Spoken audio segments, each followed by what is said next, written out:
Sir, काल भाजी बाजारामध्ये गोळीबाराची घटना घडली आहे, हत्या झाली, जखमी झाले लोक. नेमक्या घटना काय, किती गोळ्या चालल्या आणि किती लोक जखमी?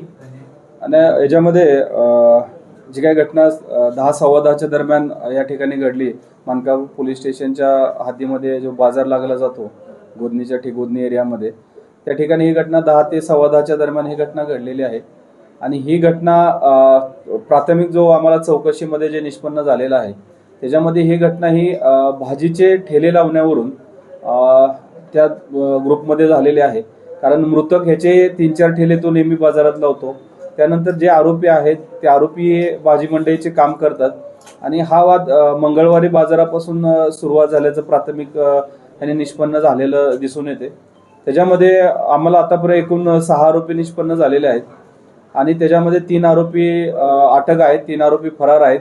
इतर कोणी याच्यामध्ये कॉन्फरन्सी केलेली आहे का त्याचा पण आम्ही शोध घेत आहोत.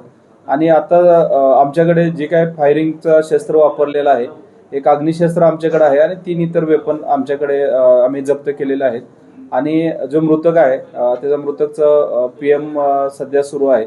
आणि मृतक सोबत जो त्याच्याकडे काम करणारा एक मोहम्मद सुलतान आहे त्याला सुद्धा गळ्याला गोळी चाटून गेलेली आहे, पण त्याची तब्येत व्यवस्थित आहे, त्याला डिस्चार्ज पण केलेला आहे. एकंदर किती गोळ्या चालवण्यात आल्या, त्याच्यासाठी वेपन एकच वापरला होता का इतर धारदार शस्त्र होते? याच्यामध्ये प्राथमिकता जे आम्हाला माहिती मिळाली आहे त्याच्यामध्ये 2 अग्निशस्त्राचा वापर केलेला प्राथमिक ह्याच्यात दिसून येतो. आणि इतर जे 3 जप्त केलेले आमच्याकडे सत्तूर, चाकू ह्या टाईपचे वेपन आहेत. इतर आणखी 3 आरोपी अटक होणे बाकी आहे, त्यामुळे त्यांच्याकडे इतर शस्त्र निष्पन्न होण्याची शक्यता आहे.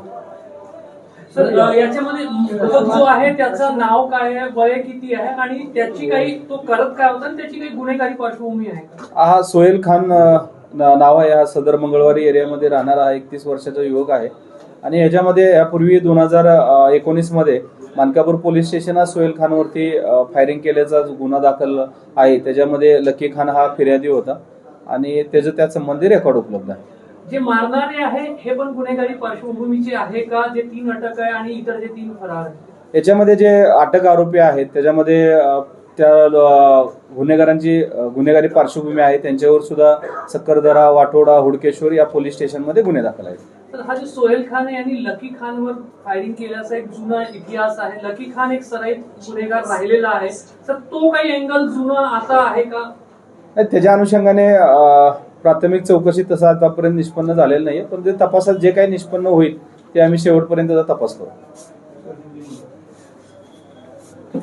तिथे मार्केटमधल्या काही लोकांना काही जखमी झालाय किंवा त्रास झालाय असं झालं मार्केटमध्ये हे ज्यावेळेस घटना घडली होती त्यावेळेस निश्चितच मार्केटमध्ये धावपळ निर्माण झाली, भयभीत झाले लोक आणि तिथून पळून गेले.